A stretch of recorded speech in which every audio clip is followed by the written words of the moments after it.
Salut, c'est Christine de la chaîne Fille de Cristal et aujourd'hui on se revoit pour une petite vidéo improvisée. Ça fait longtemps que j'ai pas fait de vidéo en marchant, j'ai eu les vacances et tout ça.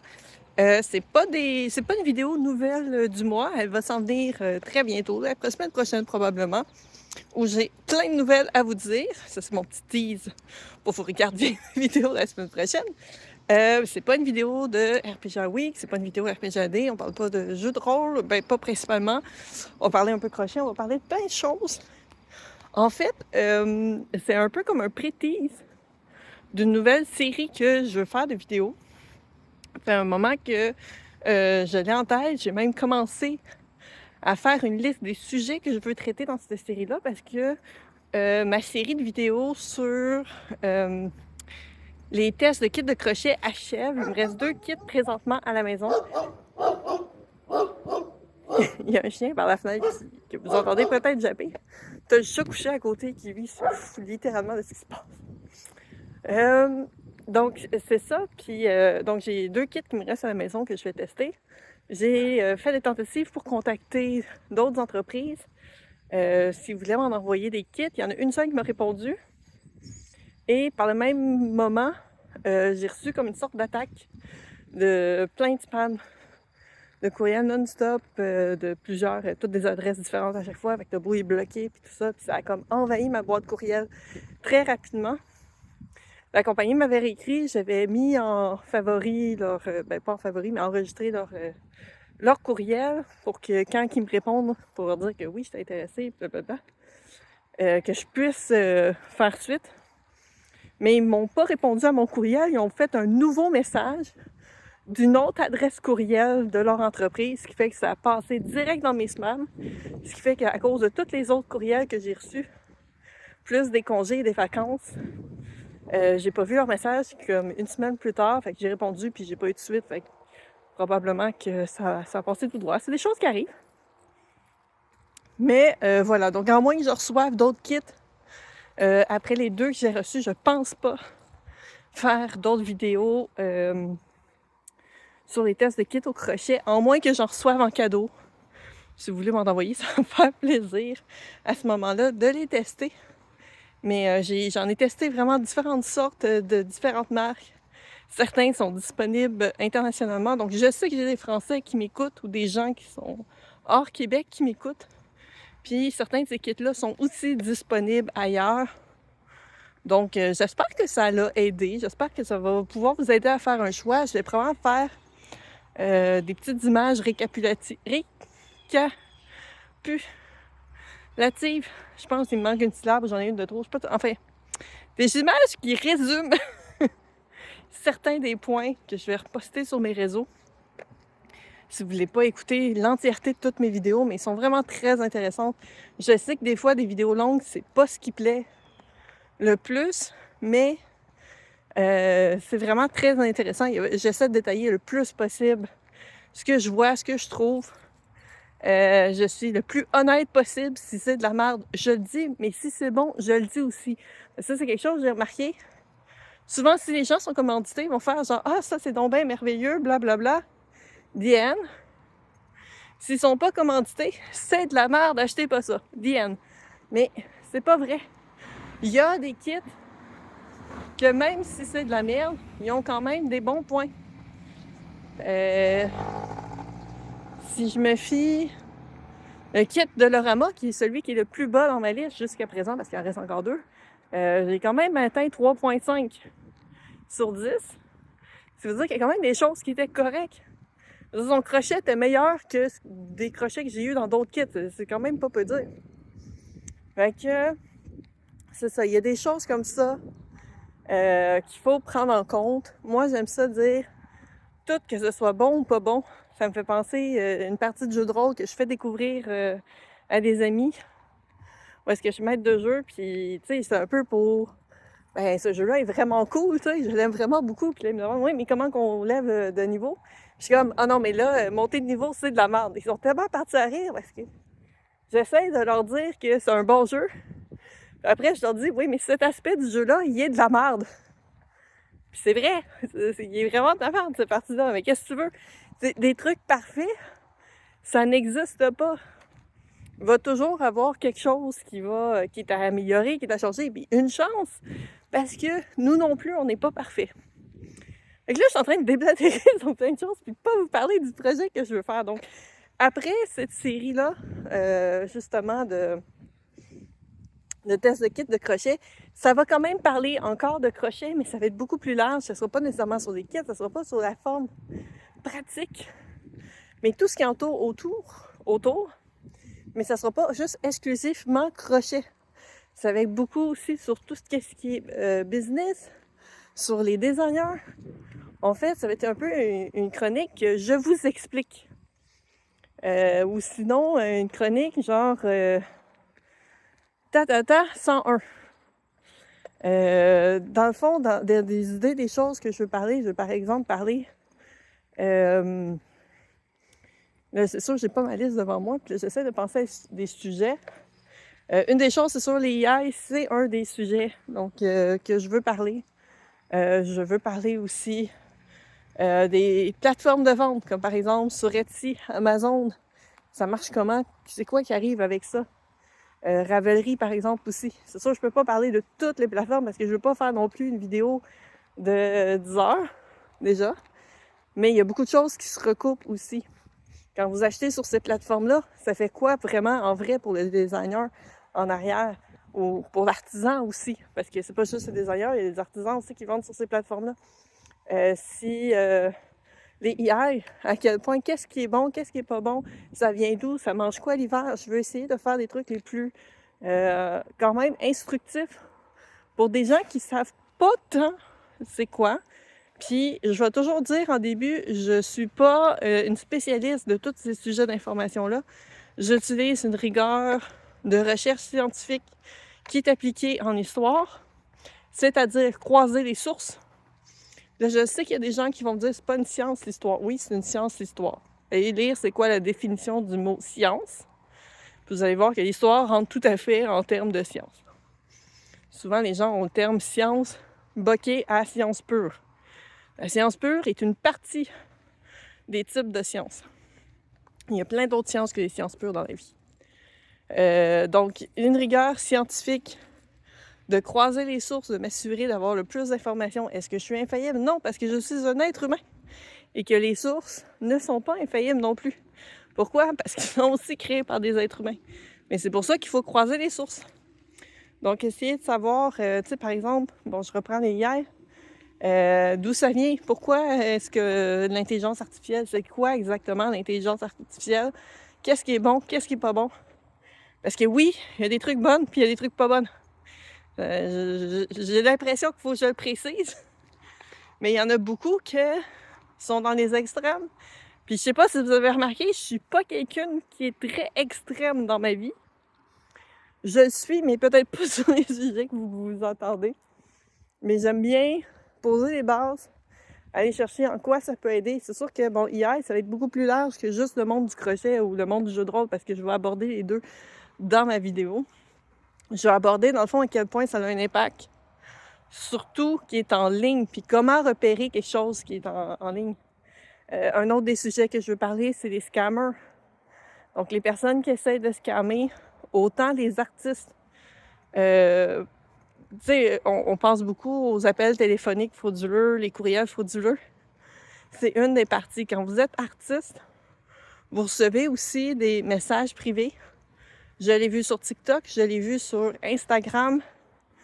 Je pense que je l'ai vu sur Facebook aussi, où est-ce qu'ils contactent des messages en messages privés, des pages qui sont affichées comme des pages business. Puis ils vont leur dire est-ce que ceci est disponible? Mais littéralement, est-ce que ceci est disponible? Ils vont pas dire je voudrais acheter ce beau collier de perles, d'émeraude, blablabla. Non, non, juste ceci. Puis généralement, ils vont t'envoyer une photo. C'est là qui a été drôle parce que j'ai une amie, elle, la photo qu'elle a reçue, c'était le derrière de sa peluche. Fait que même pas genre la première photo qu'elle avait postée dans son message pour annoncer. Souvent, les artistes, puis ça, c'est une des façons justement de voir si c'est un truc qui aille. Si vous voyez le même produit, ont plusieurs photos et que ça a l'air de fitter que c'est le même produit. Parce qu'un IA ne peut pas recréer le même truc sous un autre angle, que ça fit. Fait que ça, c'est une preuve. Fait qu'elle a vraiment mis où est-ce que tu vois le derrière de la peluche. C'est comme, c'est pas la photo la plus... c'est comme, tu veux juste le derrière de la peluche. J'en ai une autre qui, elle, a reçu l'image. La personne disait qu'il fallait qu'elle refasse le fond. Elle vend des peluches aussi. Des peluches, puis des capuches. Des trucs en U. Puis la personne, il a envoyé une image. Elle dit « Ah, j'aimerais ça que tu me fasses en peluche mon chien. » Non, elle dit « J'aimerais ça que tu me fasses mon chien. » Puis elle envoie une photo de son chien, photo générique d'un chien dans une prairie avec un ciel en arrière, puis tout ça. Fait que mon ami, il répond parce que des fois, ça a l'air évident, mais des fois, tu te dis « Ah, c'est peut-être vraiment quelqu'un. » Fait qu'elle dit « Oui, je suis capable de reproduire ça. Un chien, il n'y a pas de souci. » La personne, il répond « Avec le ciel et tout. » Mais tu peux pas vraiment faire un ciel. Tu peux pas faire un décor avec une peluche que tu vois le ciel et le gazon et tout ça, là. C'est pas... c'est un truc 3D, tu sais. Et c'est toutes des affaires comme ça qui est quand même intéressant. Fait que ça aussi, c'est un sujet que je veux parler, les scammers en ligne. Comment, en tant qu'artiste, faut être vigilant parce qu'on se fait littéralement harceler puis demander différentes choses, puis un peu des astuces. Comment se protéger de ça, comment... Tu peux pas faire en sorte que ça arrivera jamais parce que malheureusement, c'est ça la CDD. C'est plate parce que c'est les clients qui vont manger en bout de ligne parce qu'il y a peut-être là-dedans, il y a vraiment une personne honnête qui aurait dit la même affaire puis qu'à cause de la formule utilisée, ah non, on le met dans le spam ou indésirable parce que c'est trop suspect. Tu sais, faut savoir se protéger. Puis en même temps, essayer de détecter pour les clients, là ça va être beaucoup aussi, les scammers, ceux qui volent des patrons, entre autres, ou des objets, quoi que ce soit. Ça m'est arrivé dans du service à la clientèle de devoir dire à la personne « Mais je suis désolée, vous avez fait un achat sur un site frauduleux, contactez votre carte de crédit, PayPal, tout ça, parce que c'est pas un site autorisé de revente pour nous. » Fait que elle avait contacté directement la personne pour dire « J'ai pas reçu ce que je devais recevoir, c'est digital. » Là, c'est marqué « devrait être expédié bientôt. » Je comprends pas. Puis là, j'ai dit « OK. » Puis là, elle me donne un numéro de commande. Puis là, je suis comme « OK, ben le numéro de commande fonctionne pas sur tel site, puis fonctionne pas sur tel autre site. C'est-tu sur un de ces deux sites-là? Peut-être qu'un autre, des fois, il y a des numéros différents selon numéro de facture, numéro de commande, numéro de confirmation. Fait que des fois, il y a plein de numéros. Là, c'est vraiment un numéro de commande pour faire une recherche. Fait que... et là, on m'envoie un screenshot d'un site qui, justement, c'était du vol qui reprennent les images. Puis là, les gens... je veux faire justement un sujet sur les images avec les watermarks. C'est possible d'enlever les watermarks et justement, les IA, ils sont capables d'enlever ça. Donc, avant, c'était... tu voyais le Photoshop. Tu voyais que les gens, mettons, reprenaient... je l'ai vu beaucoup sur le costume de prédateur, d'un enfant qui porte le costume du prédateur fait au crochet par Crochetverse. C'est tout le temps remis, genre, ah, quand ta grand-mère fait du crochet et ton costume d'Halloween, des trucs de même, puis c'est sa mère qui l'a fait, c'est pas sa grand-mère. Comme les gens, ils pensent qu'automatiquement, le crochet, c'est juste des grand-mères. Si c'était le cas, ça n'aurait jamais continué, tu sais, ça se transmet pas d'une grand-mère à une autre grand-mère. Ah, en tout cas, ça, c'est un autre... Mais où est-ce que je voyais qu'elle avait son nom dans le gazon à côté de l'enfant. Puis le monde copiait une partie de gazon puis le mettait par-dessus, tu sais, pour le cacher. À cette heure, ben, il y a des programmes qui enlèvent facilement tout ce qui est lettrage, puis ça paraît plus. Fait que même si tu mets un watermark, malheureusement, ça peut être bon parce que il y a quand même des gens qui baldent pas puis qui prennent tes photos puis qui vont les repartager. Fait que t'as encore ton watermark, fait que les gens peuvent au moins réussir à te retrouver, même si tu t'es fait voler tes choses. Fait que c'est ça c'est dans les sujets que je veux parler. Je veux parler aussi comment ça marche en événement. C'est quoi, comment qu'on trouve des événements, comment qu'on fait pour vivre avec des événements. Est-ce qu'on peut vivre d'événements? Tout plein de questions comme ça que je veux répondre. Donc différentes capsules que ça va parler de sujets qui peuvent être intéressantes pour tout le monde. Parce que oui, même si vous n'êtes pas un artisan, il y a quand même des informations que je peux transmettre qui vont vous faire comprendre c'est quoi la réalité des artisans. Il y en a un justement que je veux parler, c'est est-ce que c'est trop cher? Tes prix sont-ils trop chers? Ça, c'est la question toujours existentielle. Puis honnêtement, j'ai eu une révélation ces derniers temps, je vais vous le dire de quoi. Les seules occasions où est-ce qu'un prix peut être trop cher, c'est dans le cas de besoins essentiels. Tu peux dire que le lait, le pain, les œufs, le gaz, c'est trop cher. T'as aucun contrôle là-dessus. Puis t'en as besoin pour ton budget. Ben, je dis du gaz, mettons, t'en as besoin si t'as un véhicule. Sauf si t'as pas de véhicule, tu t'en fous un peu du prix du gaz. Mais tout ce qui est besoin essentiel, les loyers par exemple, tu peux trouver que c'est trop cher. C'est essentiel dans ta vie. Quand ce n'est pas un besoin essentiel, ça ne peut pas être trop cher. Jamais. Ça peut être hors de ton budget. Absolument. Ça, j'ai strictement... Il n'y a rien que tu peux répondre à ça quand quelqu'un dit « Ah, c'est pas dans mon budget. » Pas de trouble. J'ai zéro problème. Ça peut pas être trop cher. Parce que c'est pas un besoin essentiel. T'as pas besoin d'acheter tel truc. Les gens n'ont pas besoin d'acheter mes peluches dans leur vie. Jamais. C'est pas quelque chose qui est essentiel. C'est pas une question de vie ou de mort. C'est pas une question de survie non plus. Ça peut aider à améliorer ton décor. Tu peux trouver ça agréable de décorer, mais c'est pas essentiel. Donc, par défaut, ça ne peut pas être trop cher. Ça peut ne pas rentrer dans ton budget. Puis ça, c'est correct. Fait que ça, c'est une des choses que je veux parler aussi. Comment les prix sont calculés. Parce que c'est facile de faire la comparaison avec qu'est-ce que tu achètes au Walmart, par exemple. C'est normal. Parce que souvent, c'est là que les gens vont acheter des choses qui sont pas utiles à leur vie. Walmart, Amazon, Costco, par exemple. N'importe quelle boutique. Puis c'est sûr qu'il y a quelque chose qui est fait main. Tu peux pas comparer quelque chose qui est fait main avec quelque chose qui est fait aussi main, qui a été transporté à moitié de la planète, puis qui a été fait dans des conditions qui sont pas nécessairement très humaines. Pour nos standards d'ici, il y a personne qui voudrait travailler à genre 10 cents la pièce. Puis, tu sais, c'est pas pour rien que les qualités descendent, tu sais. Des fois, t'as des trucs de bonne qualité, ça veut pas dire que ça a bien été fait non plus. Ça veut pas dire que ça a été éthique. Donc, puis il n'y a pas juste une question d'éthique, il y a une question aussi, les matières premières, quand tu achètes plus gros, les gens, ils vont par exemple au Bull Barn, ils vont acheter des noix, ça va leur coûter pas mal moins cher que s'ils l'achètent au Super C, Métro, IGA, peu importe votre épicerie. C'est normal parce que tu l'achètes en gros, tu achètes ça en vrac.